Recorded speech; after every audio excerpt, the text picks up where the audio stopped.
Timidement, avec à la manœuvre des cerveaux comme Yevgeny Prigojine, ex-patron du groupe Wagner, la Russie a étendu ses tentacules en Afrique et plus particulièrement dans la sous-région ouest-africaine où elle dispose désormais d'une redoutable machine de propagande.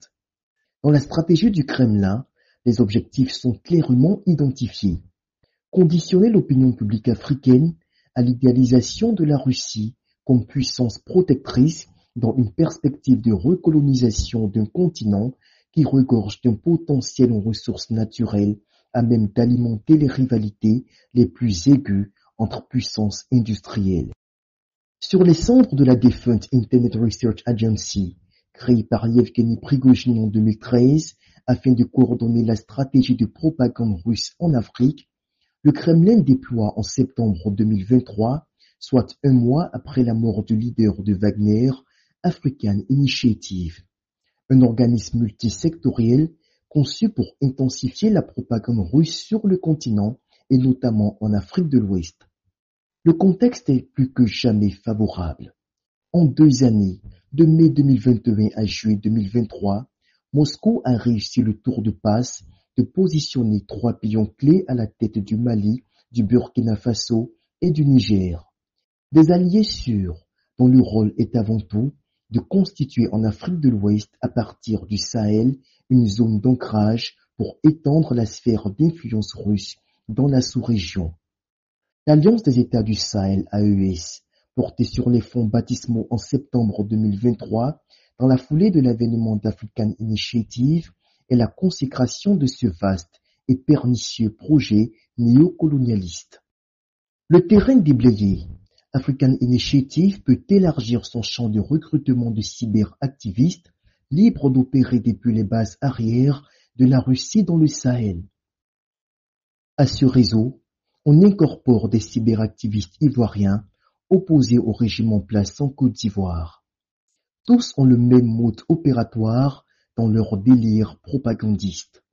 Vilipender la France et l'Occident à coups de fake news des plus puériles et intégrer dans l'esprit de la masse l'idéal d'une Russie messianique avec à sa tête un chef tout-puissant, Vladimir Poutine.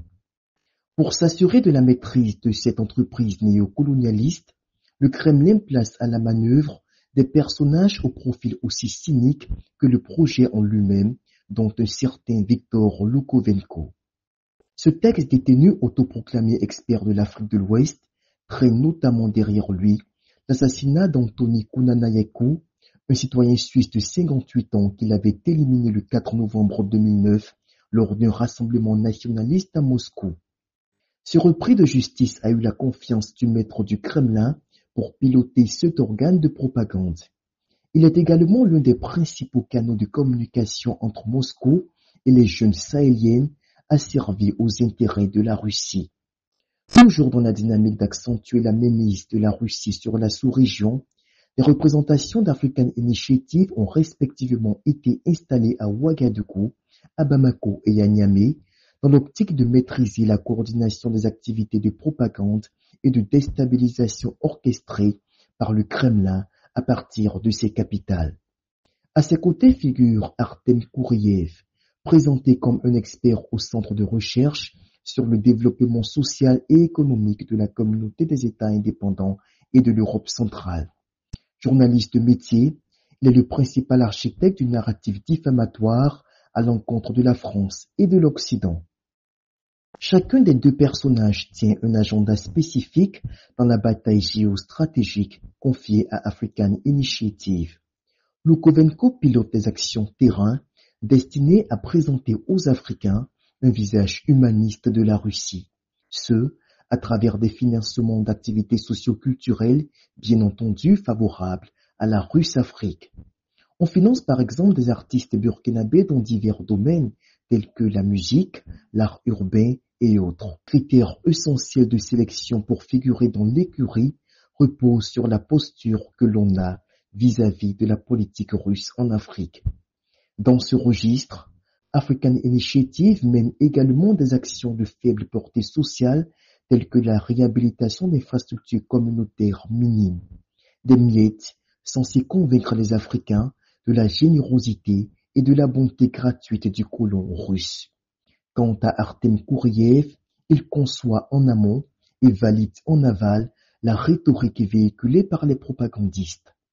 L'impact de son action se perçoit notamment à travers les sorties groupées et mal articulées des cyberactivistes sahéliens et ivoiriens à la solde de la Russe-Afrique.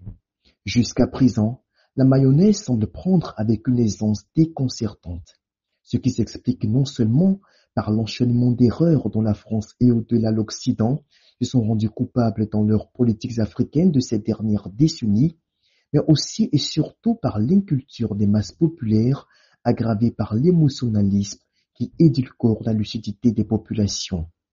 Le Golfe de Guinée pour l'instant résiste péniblement à ces agissements géopolitiques qui n'obéissent qu'à un agenda impérialiste.